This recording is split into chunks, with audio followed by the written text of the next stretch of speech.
ہندوستان کی Pahalgam false flag operation کی آڑ میں پاکستان کے خلاف سازش کھل کر سامنے آ گئی۔ ذرائع کے مطابق پہلگام فالس فلیگ آپریشن کے پیچھے چھپی بھارت کی آبی جارحیت کھل کر سامنے آ گئی۔ ہندوستان کسی بھی طرح قانونی طور پر اس معاہدے کو یک طرفہ ختم نہیں کر سکتا۔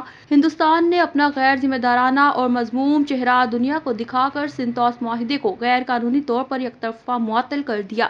یہ مذموم حرکت 1960 کے سنتوس معاہدے کی کھلم کھلا خلاف ورزی ہے۔ یہ معاہدہ اس وقت تک ختم نہیں ہو سکتا جب تک دونوں ملک تحریری طور پر متفق نہ ہوں۔ بھارت نے بغیر کسی ثبوت اور تحقیق کے پہلگام حملے کا الزام پاکستان پر لگایا اور یہ انتہائی اقدام اٹھایا۔ اس معاہدے کے ضامن میں عالمی بینک بھی شامل۔ معاہدے کی روح سے بھارت یک طرفہ طور پر یہ معاہدہ معطل نہیں کر سکتا۔